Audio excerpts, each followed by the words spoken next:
ಸಚಿವರು ಮೊನ್ನೆ ಒಂದು ಹೇಳಿಕೆ ಕೊಟ್ಟಿದ್ದಾರೆ, ರೈತರಿಗೆ ಹಕ್ಕುಪತ್ರ ಕೊಡೋ ಯೋಗ್ಯತೆ ಇಲ್ಲ, ಈಗ ಯಾವ್ದೋ ಒಂದು ಪ್ರಾಜೆಕ್ಟ್ ತಂದಿದ್ದಾರೆ ಅಂತ ಜಿಲ್ಲಾ ಉಸ್ತುವಾರಿ ಸಚಿವರು ಹೇಳಿಕೆ ಕೊಟ್ಟಿದ್ದಾರೆ.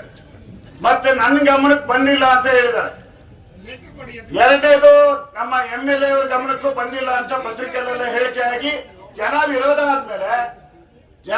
ಆದ್ಮೇಲೆ ಮುಖ್ಯಮಂತ್ರಿಗಳಿಗೆ ಅವರು ಹೇಳಿಕೆ ಅವರು ಕೊಟ್ಟು ಅದನ್ನು ಮಾಡಬಾರ್ದು ಅಂತ ಮನವಿ ಕೊಟ್ಟಿದ್ದಾರೆ. ಸೆಕ್ರೆಟರಿ ಕೊಟ್ಟಿದ್ದೀವಿ ಅಂದ್ರು. ಸಂಸದರು ಒಂದ್ಸರಿ ಸುಳ್ಳು ವದಂತಿ ಅಂತ ಒಂದ್ಸರಿ ಅವ್ರ ಹೇಳಿಕೆ ಬಂತು. ನಾನು ಕೇಂದ್ರ ಮಂತ್ರಿಗಳಿಗೆ ದೂರು ಇದ್ರ ಬಗ್ಗೆ ಕೊಟ್ಟು ಇದು ಆಗ್ತಾಯ್ತಂಗ್ ಮಾಡ್ತೀನಿ ಅಂತ ಹೇಳಿದ್ರು. ನಾನ್ ಜಿಲ್ಲಾಧಿಕಾರಿಗಳಿಗೆ ಕೇಳ್ತಿದ್ದೀನಿ, 6 ತಿಂಗಳಿಂದ ಜನರ ಜೀವ ಕುತ್ತಿಗೆಗೆ ನೇಣಿಟ್ಟಂಗೆ ಇಟ್ಟಿದ್ರಿ ನೀವು ನಮ್ಮ ಜನರಿಗೆ. ಈ ಯೋಜನೆ ಆಗ್ತಾ ಇದ್ದಂಗೆ ಜನರಿಗೆ ಕುತ್ತಿಗೆ ಎದುರುಗಡೆ ನೇಣು ಬಂದಂಗೆ ಆಗಿದೆ. ಆದ್ರೆ 6 ತಿಂಗಳಿಂದ ನೀವು ಜಿಲ್ಲಾಧಿಕಾರಿಗಳು MLAಗೆ MP ಗೆ ಮಿನಿಸ್ಟ್ರಿಗೆ ತಿಳಿಸಿಲ್ಲ ಅಂತ ಹೇಳಿದ್ರೆ ನಿಮಗೆ ಯಾವ ಶಿಕ್ಷೆ ಕೊಡ್ಬೇಕು? ಜನ ಸರ್ಕಾರ ಯಾವ ಶಿಕ್ಷೆ ಕೊಡ್ಬೇಕು?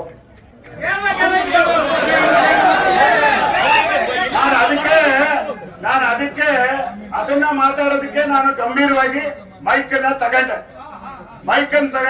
ನಮ್ ಜಿಲ್ಲಾಧಿಕಾರಿಗಳ ಬಗ್ಗೆ ವೈಯಕ್ತಿಕ ಏನಿಲ್ಲ. ಹೊಸ ಮಂದಿರ ಇನ್ನೊಬ್ರು ಹೆಗಡೆ ಇದ್ರು, ಇನ್ನೊಬ್ರು ಯಾರು ಬರ್ತಾರೆ. ನಮ್ DC chair important. DC chair ಇದೆಯಲ್ಲ, ನಮ್ MLA ಜನರಿಂದ ಎಲೆಕ್ಟ್ ಆದವರು, ನಮ್ MP ಜನರಿಂದ ಎಲೆಕ್ಟ್ ಆದವರು, ನಮ್ ಮಿನಿಸ್ಟರ್ ಜನರಿಂದ ಎಲೆಕ್ಟ್ ಆದವರು. ನವೆಂಬರ್ ತಿಂಗಳಲ್ಲೇ ಈ ಸುದ್ದಿ DC ಆಫೀಸಿಗೆ ಬಂದಿದೆ ಅಂತ ನಮ್ಗೆ ವರದಿ ಇದೆ. ಆಮೇಲೆ DC ಅವ್ರ ಮೇಲೆ ಒಂದು ಸುದ್ದಿ ವಿಡಿಯೋದಲ್ಲೆಲ್ಲ ಬಂತು, ಬಹಳ ಒಳ್ಳೆ ಜಾಗ ಇದೆ ಸಾಗರ್ ತಾಲೂಕಲ್ಲಿ ಅಂತ ಹೇಳಿದ್ದಾರೆ ಅಂತ ಬಂದ್ಬಿಟ್ಟು.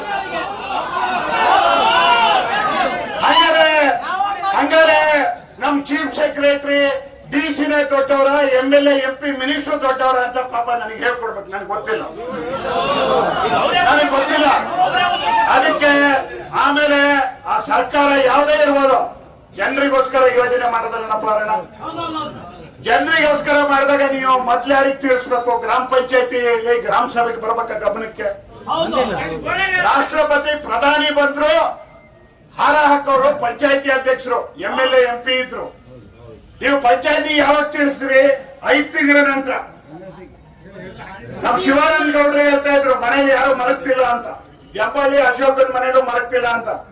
ನಮ್ MP ಅವರಿಗೆ ಗೊತ್ತು, ಮುಳುಗಡೆ ಅವ್ರದ್ದು ಒಂದು ಸುಮಾರು 200 ಜನರದ್ದು ನಮ್ಮ ಬೇಸೂರು ಗ್ರಾಮದ ಸುತ್ತಮುತ್ತ ಇರೋದು ಇದುವರೆಗೂ 65 ವರ್ಷದಿಂದ ಮುಳುಗಡೆ ಪಟ್ಟಿಗೆ ಸೇರಿಸಿರ್ಲಿಲ್ಲ. ನಾವು DC ಅವರ ಹತ್ರ ಮಾತಾಡಿ ಚೀಫ್ ಸೆಕ್ರೆಟರಿ ಅವರಿಗೆಲ್ಲ ಹೇಳಿದೀವಿ ಅಂದ್ಮೇಲೆ ಅರ್ಜಿ ತಗೊಂಡ್ರು, ಅಲ್ಲಿಂದ ಇವರಿಗೆ ದಾಖಲೆ ಕೇಳಿದ್ರು. ಈಗ ಸರ್ವೆ ಆಗಿದೆ. ಹೀಗಿದ್ದಾಗ ಅಧಿಕಾರಿಗಳು ಜನಪ್ರತಿನಿಧಿಗಳು ಇಬ್ರು ಅಸಹಾಯಕರಾದ್ರಲ್ಲ ಅಂತ ನಮಗೆ ಭಾರಿ ನೋವು. ಏನ್ರಿ ಬೇಜಾರಾಗಿಲ್ಲ? ನಮಗೆ ಬೇಜಾರಾಗಿಲ್ಲ. ನಂದೇನು 1 ಗುಂಟೆ ಜಮೀನಿಲ್ಲ, 1 ಗುಂಟೆ ಜಮೀನು ಇಲ್ಲ ನಂದು.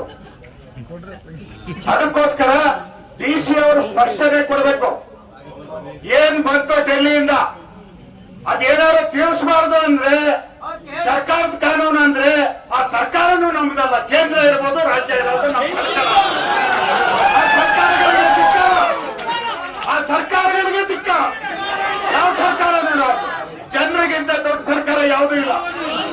ಜನರೇ ಎಲ್ಲರನ್ನೂ ಮಾಡಿದವರು. ಅದಕ್ಕಾಗಿ DC ಅವರು ಇದ್ರ ಬಗ್ಗೆ ಸ್ಪಷ್ಟನೆ ಕೊಡ್ಬೇಕು. ಯಾವಾಗ ಕರೆಸ್ಪಾಂಡೆನ್ಸ್ ಆಯ್ತು, ಏನಾಯ್ತು, ನಮ್ಮೂರ ಹೆಸರು ಯಾಕೆ ಬಂತು, ಅದು ಮುಳುಗಡೆ ಸರ್ವೆ ನಂಬರೇ ಯಾಕೆ ಬಂತು? ಆಯ್ತಾಯ್ತು, ಶರಾವತಿ ಮುಳುಗಡೆ ಅವ್ರು ಹೇಳ್ತಾರೆ, ನಮ್ಮ ಶರಾವತಿನೂ ಮುಳುಗಿಸಿದ್ರು, ಈಗ ನಮ್ಮನ್ನು ಮುಳುಗ್ಸಕ್ ಹೊಟ್ಟಿದ್ರೆ ಇನ್ನೇ ಅಂತ ಹೇಳೋದು. ಎಲ್ಲರನ್ನೂ ಮುಳುಗ್ಸಕ ಪ್ಲಾನ್ ಆಗ್ಬಿಟ್ಟಿದೆ. ಅದಕ್ಕೋಸ್ಕರ DC ಅವರು ಮಾತಾಡ್ಲಿ. ನಮ್ಮ ಸಂಸದರು